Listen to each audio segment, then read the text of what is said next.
जय श्री कृष्णा। राधे राधे। मित्रों, आज भाद्रपद मास का तीसरा गुरुवार है और आज मैं आपको सुना रहा हूँ बृहस्पतिवार व्रत में सुनी जाने वाली विष्णु भगवान की बड़ी ही दुर्लभ और नई कथा। भाद्रपद मास के गुरुवार को जो भी इस व्रत कथा को सुनता है उन्हें भगवान विष्णु और माँ लक्ष्मी की विशेष कृपा प्राप्त होती है और भादो मास होने के कारण भगवान शिव और माता पार्वती भी प्रसन्न होते हैं। इस व्रत को करने से और कथा को सुनने मात्र से व्यक्ति के सारे संकट कट जाते हैं और सुखों की प्राप्ति होती है और साथ ही साथ भाग्य के द्वार भी खुल जाते हैं तथा घर में सुख समृद्धि का वास होता है। तो आप लोग बड़ी ही श्रद्धा और प्रसन्न चित मन से इस कथा को पूरा अवश्य सुनिएगा। भारतवर्ष में एक प्रतापी और दानी राजा राज्य करता था। वह नित्य गरीबों और ब्राह्मणों की सहायता करता था। ये बात उसकी रानी को अच्छी नहीं लगती थी। वह न गरीबों को दान देती, न ही भगवान का पूजन करती थी और राजा को भी दान देने से मना किया करती थी। एक दिन राजा शिकार खेलने वन को गए हुए थे तो रानी महल में अकेले थी। उसी समय बृहस्पति देव साधु वेश में राजा के महल में भिक्षा के लिए गए और भिक्षा मांगी तो रानी ने भिक्षा देने से इनकार किया और कहा, हे साधु महाराज, मैं तो दान पुण्य से तंग आ गई हूँ। मेरा पति सारा धन लुटाते रहता है। मेरी इच्छा है कि हमारा सारा धन नष्ट हो जाए, फिर ना रहेगा बांस ना बजेगी बांसुरी। साधु ने कहा, देवी तुम तो बड़ी विचित्र हो। धन संतान तो सभी चाहते हैं, पुत्र और लक्ष्मी तो पापी के घर में भी होने चाहिए। यदि तुम्हारे पास अधिक धन है तो भूखों को भोजन दो, प्यासों के लिए प्याऊ लगवाओ, मुसाफिरों के लिए धर्मशालाएं खुलवाओ। तो जो निर्धन अपनी कुंवारी कन्याओं का विवाह नहीं कर सकते हैं उनका विवाह करा दो। ऐसे और कई काम हैं जिनको करने से तुम्हारा यश लोक परलोक में फैलेगा। परंतु रानी पर उपदेश का कोई भी प्रभाव ना पड़ा। वह बोली, महाराज आप मुझे कुछ ना समझाइए, मैं ऐसा धन नहीं चाहती जो हर जगह बांटती फिरूं। साधु ने उत्तर दिया, यदि तुम्हारी ऐसी इच्छा है तो तथास्तु। तुम ऐसा करना कि बृहस्पतिवार को घर लीपकर पीली मिट्टी से अपना सिर धोकर स्नान करना, भट्टी चढ़ाकर कपड़े धोना। ऐसा करने से आपका सारा धन नष्ट हो जाएगा। इतना कहकर वह साधु महाराज वहां से चल दिए। साधु के अनुसार कही बातों को पूरा करते हुए रानी को केवल 3 बृहस्पतिवार ही बीते थे कि समस्त धन संपत्ति नष्ट हो गई। भोजन के लिए राजा का परिवार तरसने लगा। तब एक दिन राजा ने रानी से बोला कि हे रानी, तुम यहीं रहो, मैं दूसरे देश को जाता हूँ, क्योंकि यहाँ पर सभी लोग मुझे जानते हैं, इसलिए मैं कोई छोटा कार्य नहीं कर सकता। ऐसा कहकर राजा परदेश चला गया।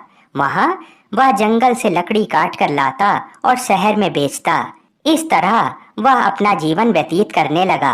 इधर राजा के परदेश जाते ही रानी और दासी दुखी रहने लगे।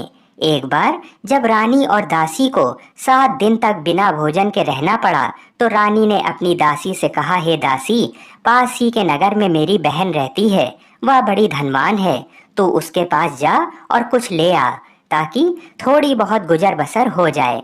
दासी रानी के बहन के पास गई। उस दिन गुरुवार था और रानी की बहन उस समय बृहस्पतिवार व्रत की कथा सुन रही थी। दासी ने रानी की बहन को अपनी रानी का संदेश दिया, लेकिन रानी की बड़ी बहन ने कोई उत्तर नहीं दिया। जब दासी को रानी की बहन से कोई उत्तर नहीं मिला तो वह बहुत दुखी हुई और उसे क्रोध भी आया। दासी ने वापस आकर रानी को सारी बात बता दी। ये सुनकर रानी ने अपने भाग्य को कोसा। उधर रानी की बहन ने सोचा कि मेरी बहन की दासी आई थी, परंतु मैं उससे नहीं बोली, इससे वह बहुत दुखी हुई होगी। कथा सुनकर और पूजन समाप्त करके वह अपनी बहन के घर आई और कहने लगी, हे बहन, मैं बृहस्पतिवार का व्रत कर रही थी, तुम्हारी दासी मेरे घर आई थी, परंतु जब तक कथा होती तब तक ना तो उठते हैं और ना ही बोलते हैं, इसलिए मैं कुछ नहीं बोली। कहो दासी क्यों आई थी? रानी बोली, बहन तुमसे क्या छुपाऊं, हमारे घर में खाने तक को अनाज नहीं था। ऐसा कहते कहते रानी की आंखें भर आईं। उसने दासी समेत पिछले 7 दिनों से भूखे रहने तक की बात अपनी बहन को विस्तार पूर्वक सुना दी।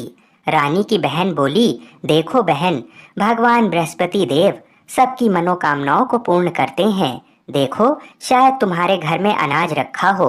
पहले तो रानी को विश्वास नहीं हुआ, पर बहन के आग्रह करने पर उसने अपनी दासी को अंदर भेजा तो उसे सचमुच अनाज से भरा एक घड़ा मिल गया।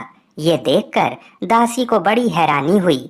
दासी रानी से कहने लगी, हे रानी, जब हमको भोजन नहीं मिलता तो हम व्रत ही तो करते हैं, इसलिए क्यों ना इनसे व्रत और कथा की विधि पूछ ली जाए ताकि हम भी व्रत कर सकें। तब रानी ने अपनी बहन से बृहस्पतिवार व्रत के बारे में पूछा। उसकी बहन ने बताया, बृहस्पतिवार के व्रत में चने की दाल और मुनक्का से भगवान विष्णु का केले की जड़ में पूजन करें तथा दीपक जलाएं, व्रत कथा सुने और पीला भोजन ही करें।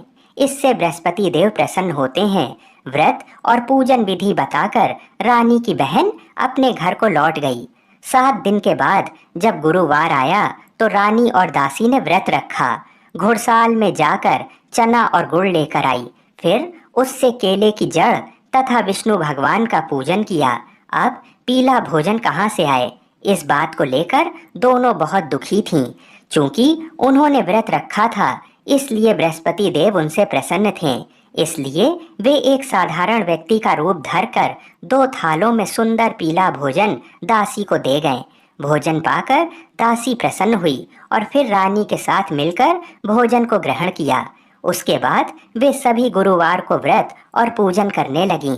बृहस्पति देव भगवान की कृपा से उनके पास फिर से धन संपत्ति आ गई, परंतु रानी फिर से पहले की तरह आलस्य करने लगी। तब दासी बोली, देखो रानी, तुम पहले भी इस प्रकार आलस्य करती थी, तुम्हें धन रखने में कष्ट होता था, इस कारण सभी धन नष्ट हो गया, और अब जब भगवान बृहस्पति देव की कृपा से धन मिला है तो तुम्हें फिर से आलस्य होता है।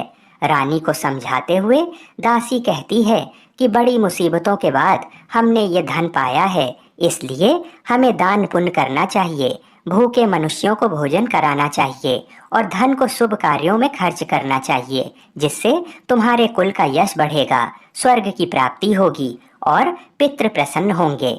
दासी की बात मानकर रानी अपना धन शुभ कार्यों में खर्च करने लगी, जिससे पूरे नगर में उसका यश फैलने लगा। बृहस्पतिवार व्रत कथा के बाद श्रद्धा के साथ आरती की जानी चाहिए। इसके बाद प्रसाद बांटकर उसे ग्रहण करना चाहिए। एक दिन राजा दुखी होकर जंगल में एक पेड़ के नीचे आसन जमाकर बैठ गया। वह अपनी दशा को याद करके व्याकुल होने लगा। बृहस्पतिवार का दिन था। एकाएक उसने देखा कि निर्जन वन में एक साधु प्रकट हुए। वह साधु वेश में स्वयं बृहस्पति देवता थे। लकड़हारे के सामने जाकर बोले, हे लकड़हारे, इस सुनसान जंगल में तू चिंता मग्न क्यों बैठा है? लकड़हारे ने दोनों हाथ जोड़कर प्रणाम किया और उत्तर दिया, महात्मा जी, आप सब कुछ जानते हैं, मैं क्या कहूँ। ये कहकर रोने लगा और साधु को अपनी आत्मकथा सुनाई। महात्मा जी ने कहा, तुम्हारी स्त्री ने बृहस्पति के दिन बृहस्पति भगवान का निरादर किया है, जिसके कारण रुष्ट होकर उन्होंने तुम्हारी ये दशा कर दी है। अब तुम चिंता को दूर करके मेरे कहने पर चलो तो तुम्हारे सब कष्ट दूर हो जाएंगे और भगवान पहले से भी अधिक संपत्ति तुम्हें देंगे। तुम बृहस्पति के दिन कथा किया करो। 2 पैसे के चने मुनक्का लाकर उसका प्रसाद बनाओ और शुद्ध जल से लोटे में शक्कर मिलाकर अमृत तैयार करो। कथा के पश्चात अपने सारे परिवार और सुनने वाले प्रेमियों में अमृत व प्रसाद बांटकर आप भी ग्रहण करो। ऐसा करने से भगवान तुम्हारी सब मनोकामनाएं पूरी करेंगे। साधु के ऐसे वचन सुनकर लकड़हारा बोला, हे प्रभु, मुझे लकड़ी बेचकर इतना पैसा नहीं मिलता जिससे भोजन के उपरांत कुछ बचा सकूं। मैंने रात्रि में अपनी स्त्री को व्याकुल देखा है। मेरे पास कुछ भी नहीं जिससे मैं उसकी खबर मंगा सकूं। साधु ने कहा, हे लकड़हारे, तुम किसी बात की चिंता मत करो। बृहस्पति के दिन तुम रोजाना की तरह लकड़ियां लेकर शहर को जाओ। तुमको रोज से दुगना धन प्राप्त होगा, जिससे तुम भली भांति भोजन कर लोगे तथा बृहस्पति देव की पूजा का सामान भी आ जाएगा। इतना कहकर साधु अंतर ध्यान हो गए। धीरे धीरे समय व्यतीत होने पर फिर वही बृहस्पतिवार का दिन आया। लकड़हारा जंगल से लकड़ी काटकर किसी शहर में बेचने गया। उसे उस दिन और दिन से अधिक पैसा मिला। राजा ने चना गुड़ आदि लाकर गुरुवार का व्रत किया। उस दिन से उसके सभी कलेश दूर हुए। परंतु जब दोबारा गुरुवार का दिन आया तो बृहस्पतिवार का व्रत करना भूल गया। इस कारण बृहस्पति भगवान नाराज हो गए। उस दिन उस नगर के राजा ने विशाल यज्ञ का आयोजन किया तथा शहर में ये घोषणा करा दी कि कोई भी मनुष्य अपने घर में भोजन न बनावे, न आग जलावे। समस्त जनता मेरे यहाँ भोजन करने आए। इस आज्ञा को जो नहीं मानेगा उसे फांसी की सजा दी जाएगी। इस तरह की घोषणा संपूर्ण नगर में करवा दी गई। राजा की आज्ञा अनुसार शहर के सभी लोग भोजन करने गए, लेकिन लकड़हारा कुछ देर से पहुंचा। इसलिए राजा उसको अपने साथ घर लिवा ले गए और वहां ले जाकर भोजन करा रहे थे तो रानी की दृष्टि उस खूंटी पर पड़ी जिस पर उसका हार लटका हुआ था। वह वहां पर दिखाई नहीं दिया। रानी ने निश्चय किया कि मेरा हार इस मनुष्य ने चुरा लिया है। उसी समय सिपाहियों को बुलाकर उसको कारागार में डलवा दिया। जब लकड़हारा कारागार में पड़ गया और बहुत दुखी होकर विचार करने लगा कि ना जाने कौन से पूर्व जन्म के कर्म से मुझे ये दुख प्राप्त हुआ है, और उसी साधु को याद करने लगा जो कि जंगल में मिला था। उसी समय तत्काल बृहस्पति देव साधु के रूप में प्रकट हुए और उसकी दशा को देखकर कहने लगे, अरे मूर्ख, तूने बृहस्पति देव की कथा नहीं करी, इस कारण तुझे दुख प्राप्त हुआ है। अब चिंता मत कर।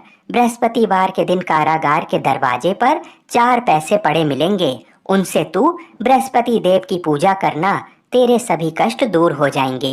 बृहस्पति के दिन उसे 4 पैसे मिले। लकड़हारे ने कथा कही। उसी रात्रि को बृहस्पति देव ने उस नगर के राजा को स्वप्न में कहा, हे राजा, तूने जिस आदमी को कारागार में बंद कर दिया है वह निर्दोष है, वह राजा है, उसे छोड़ देना। रानी का हार उस खूंटी पर लटका है। अगर तू ऐसा नहीं करेगा तो मैं तेरे राज्य को नष्ट कर दूंगा। इस तरह रात्रि के स्वप्न को देखकर राजा प्रातः काल उठा और खूंटी पर हार देखकर लकड़हारे को बुलाकर क्षमा मांगी तथा लकड़हारे को योग्य सुंदर वस्त्र आभूषण देकर विदा कर दिया।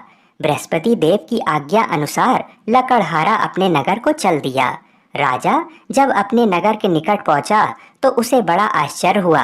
नगर में पहले से अधिक बाग, तालाब, कुएं तथा बहुत सी धर्मशाला, मंदिर आदि बन गए थे।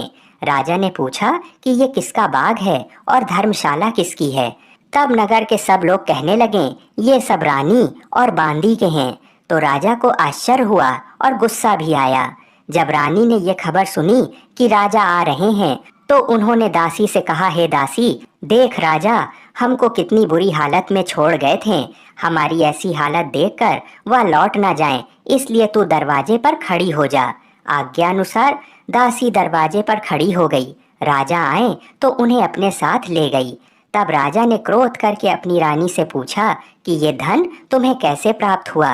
तब उन्होंने कहा कि हमें ये सब धन बृहस्पति देव के इस व्रत के प्रभाव से प्राप्त हुआ है। राजा ने निश्चय किया कि 7 रोज बाद तो सभी बृहस्पति देव का पूजन करते हैं, परंतु मैं प्रतिदिन दिन में 3 बार कहानी तथा रोज व्रत किया करूंगा। अब हर समय राजा के दुपट्टे में चने की दाल बंधी रहती तथा दिन में 3 बार कहानी कहता।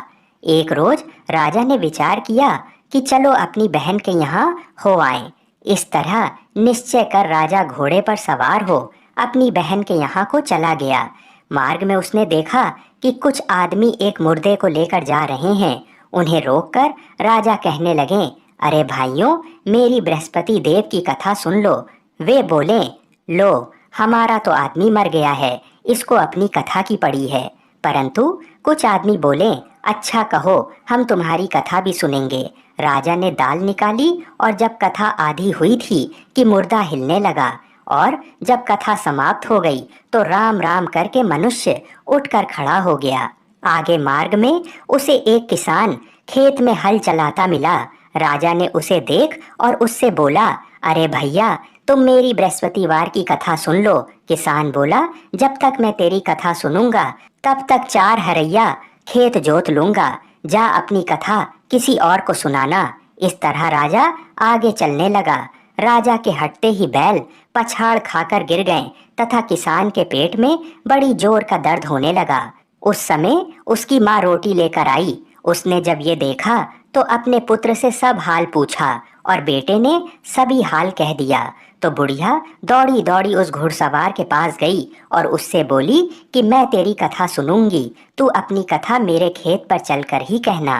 राजा ने बुढ़िया के खेत में जाकर कथा कही, जिसके सुनते ही वह बैल उठ खड़े हुए तथा किसान के पेट का दर्द भी बंद हो गया। राजा अपनी बहन के घर पहुंच गया। बहन ने भाई की खूब मेहमानी की। दूसरे रोज प्रातःकाल राजा जागा तो वह देखने लगा कि सब लोग भोजन कर रहे हैं। राजा ने अपनी बहन से कहा, ऐसा कोई मनुष्य है जिसने भोजन नहीं किया हो? मेरी बृहस्पतिवार की कथा सुन ले। बहन बोली, हे भैया, ये देश ऐसा ही है कि पहले यहाँ लोग भोजन करते हैं, बाद में अन्य काम करते हैं। अगर कोई पड़ोस में हो तो देख आओ। वह ऐसा कहकर देखने चली गई, परंतु उसे कोई ऐसा व्यक्ति नहीं मिला जिसने भोजन ना किया हो। अतः वह एक कुम्हार के घर गई जिसका लड़का बीमार था। उसे मालूम हुआ कि उनके यहाँ 3 रोज से किसी ने भोजन नहीं किया है। रानी ने अपने भाई की कथा सुनने के लिए कुम्हार से कहा और वह तैयार हो गया। राजा ने जाकर बृहस्पतिवार की कथा कही, जिसको सुनकर उसका लड़का ठीक हो गया। अब तो राजा की प्रशंसा होने लगी। एक रोज राजा ने अपनी बहन से कहा कि हे बहन, हम अपने घर को जाएंगे, तुम भी तैयार हो जाओ। राजा की बहन ने अपनी सास से कहा। सास ने कहा, हाँ चली जाओ, परंतु अपने लड़के को मत ले जाना, क्योंकि तेरे भाई की कोई औलाद नहीं है। बहन ने अपने भैया से कहा, हे भैया, मैं तो चलूंगी, पर कोई बालक नहीं आएगा। राजा बोला, जब कोई बालक नहीं चलेगा तब तुम ही क्या करोगी? बड़े दुखी मन से राजा अपने नगर को लौट आया। राजा ने अपनी रानी से कहा, हम निर्वंशी हैं, हमारा मुंह देखने का धर्म नहीं है और कुछ भोजन आदि नहीं किया। रानी बोली, हे प्रभु, बृहस्पति देव ने हमें सब कुछ दिया है, वह हमें औलाद अवश्य देंगे। उसी रात को बृहस्पति देव ने राजा से स्वप्न में कहा, हे राजा उठ, सभी सोच त्याग दे, तेरी रानी गर्भ से है। राजा को ये बात सुनकर बड़ी खुशी हुई। 9वें महीने में रानी के गर्भ से एक सुंदर पुत्र पैदा हुआ। तब राजा बोला, हे रानी, स्त्री बिना भोजन के रह सकती है, पर बिना कहे नहीं रह सकती। जब मेरी बहन आवे तो तुम उससे कुछ कहना मत। रानी ने सुनकर हाँ कर दिया। जब राजा की बहन ने ये शुभ समाचार सुना तो वह बहुत खुश हुई तथा बधाई लेकर अपने भाई के यहाँ आई। तभी रानी ने कहा, घोड़ा चढ़कर तो नहीं आई, गधा चढ़ी आई। राजा की बहन बोली, भाभी, मैं इस प्रकार ना कहती तो तुम्हें औलाद कैसे मिलती? बृहस्पति देव ऐसे ही हैं, जैसे जिसके मन में कामनाएं हैं सभी को पूर्ण करते हैं। जो सद्भावना पूर्वक बृहस्पतिवार का व्रत करता है एवं कथा पढ़ता है अथवा सुनता है, दूसरों को सुनाता है, बृहस्पति देव उसकी सभी मनोकामना पूर्ण करते हैं। भगवान बृहस्पति देव उसकी सदैव रक्षा करते हैं। संसार में जो मनुष्य सद्भावना से भगवान जी का पूजन व्रत सच्चे हृदय से करते हैं तो उनकी सभी मनोकामनाएं पूर्ण करते हैं। जैसी सच्ची भावना से रानी और राजा ने उनकी कथा का गुणगान किया तो उनकी सभी इच्छाएं बृहस्पति देव जी ने पूरी की। इसलिए पूर्ण कथा सुनने के बाद प्रसाद लेकर जाना चाहिए। हृदय से उसका मनन करते हुए जयकारा बोलना चाहिए। बोलो बृहस्पति देव की जय। बोलिए श्री लक्ष्मी नारायण भगवान की जय। बोलिए भगवान विष्णु की जय। बोलिए श्री राधा कृष्ण भगवान की जय। बोलिए श्री तुलसी शालिग्राम की जय। जय जय श्री राधे। आइए अब मनोकामनाओं को पूरी करने वाली बृहस्पति देव जी की कथा को सुनते हैं। प्राचीन काल में एक ब्राह्मण रहता था। वह बहुत निर्धन था। उसके कोई संतान नहीं थी। उसकी स्त्री बहुत मलिनता के साथ रहती थी। वह ना तो स्नान करती, ना किसी देवता का पूजन करती थी। इससे ब्राह्मण देवता बड़े दुखी थे। बेचारे बहुत कुछ कहते थे, किंतु उसका कुछ परिणाम नहीं निकलता था। भगवान की कृपा से ब्राह्मण की स्त्री के कन्या रूपी रत्न पैदा हुआ। कन्या बड़ी होने पर प्रातः स्नान करके विष्णु भगवान का जाप व बृहस्पतिवार का व्रत करने लगी। अपने पूजन पाठ को समाप्त करके विद्यालय जाती तो अपनी मुट्ठी में जौ भर कर ले जाती और पाठशाला के मार्ग में डालती जाती। जब वह पाठशाला से लौटती तो ये जौ स्वर्ण के हो जाते थे और वह लौटते समय उनको बीन कर घर ले जाती थी। एक दिन वह बालिका सूप में उस सोने के जौ को फटक कर साफ कर रही थी कि उसके पिता ने ये करते हुए देख लिया और कहा, बेटी, सोने के जौ के लिए सोने का सूप होना चाहिए। दूसरे दिन बृहस्पतिवार था। इस कन्या ने बृहस्पतिवार का व्रत रखा और बृहस्पति देव से प्रार्थना करके कहा, मैंने आपकी पूजा सच्चे मन से की हो तो मेरे लिए सोने का सूप दे दो। बृहस्पति देव ने उसकी प्रार्थना स्वीकार कर ली। रोजाना की तरह वह कन्या जौ फैलाती हुई जाने लगी।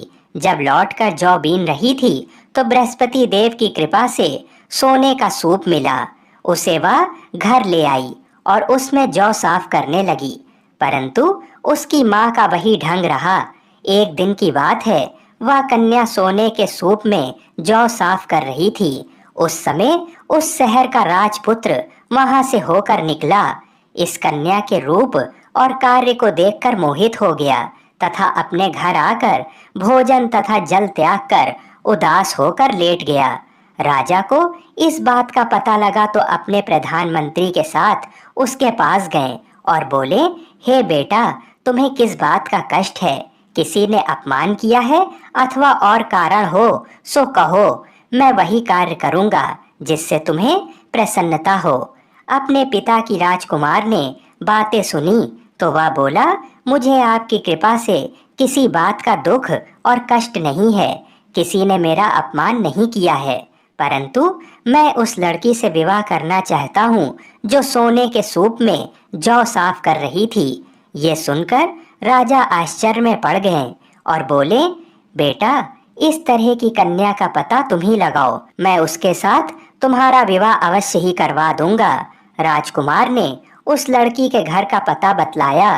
तब मंत्री उस लड़की के घर गए और ब्राह्मण देवता को सभी हाल बताया। ब्राह्मण देवता राजकुमार के साथ विवाह करने के लिए तैयार हो गए तथा विधि विधान के अनुसार ब्राह्मण की कन्या का विवाह राजकुमार के साथ हो गया। कन्या के घर से जाते ही पहले की भांति उस ब्राह्मण देवता के घर में गरीबी का निवास हो गया। अब भोजन के लिए भी अन्न बड़ी मुश्किल से मिलता था। एक दिन दुखी होकर ब्राह्मण देवता अपनी पुत्री के पास गए। तब बेटी ने पिता की दुखी अवस्था को देखा और अपनी माँ का हाल पूछा। तब ब्राह्मण ने पूरा हाल बता दिया। कन्या ने बहुत सा धन देकर अपने पिता को अपने घर से विदा कर दिया। इस तरह ब्राह्मण का कुछ समय सुखपूर्वक व्यतीत हुआ। कुछ दिन बाद वह फिर वही हाल का हो गया। ब्राह्मण फिर अपनी कन्या के यहाँ गया और सारा हाल कहा तो लड़की बोली, हे पिताजी, आप माता को यहाँ लिवा लाओ, मैं उसे विधि बता दूंगी जिससे गरीबी दूर हो जाए। वह ब्राह्मण देवता अपनी स्त्री को साथ लेकर पहुँचे तो अपनी माँ को वह लड़की समझाने लगी, हे माँ, तुम प्रातः काल प्रथम स्नान आदि करके विष्णु भगवान का पूजन करो तो तुम्हारी सब दरिद्रता दूर हो जाएगी। परंतु उसकी माँ ने एक भी बात नहीं मानी और प्रातः काल उठकर अपनी पुत्री के बच्चों की जूठन को खा लिया। इससे उसकी पुत्री को भी बहुत क्रोध आया और एक रात को कोठरी से सभी सामान निकाल दिया और अपनी माँ को उसमें बंद कर दिया। प्रातःकाल उसे निकाला तथा स्नान आदि करा के पाठ करवाया तो उसकी माँ की बुद्धि ठीक हो गई और फिर प्रत्येक बृहस्पतिवार को व्रत रखने लगी। इस व्रत के प्रभाव से उसके माँ बाप बहुत ही धनवान और पुत्रवान हो गए और बृहस्पति जी के प्रभाव से इस लोक के सुख भोग कर स्वर्ग को प्राप्त हुए।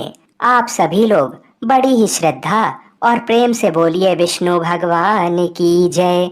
हम ऐसी मंगल कामना करते हैं कि भगवान श्री लक्ष्मी नारायण जी और बृहस्पति देव जी तथा भगवान शिव और माता पार्वती हम सभी की मनोकामनाओं को अवश्य ही पूर्ण करें। हर हर महादेव।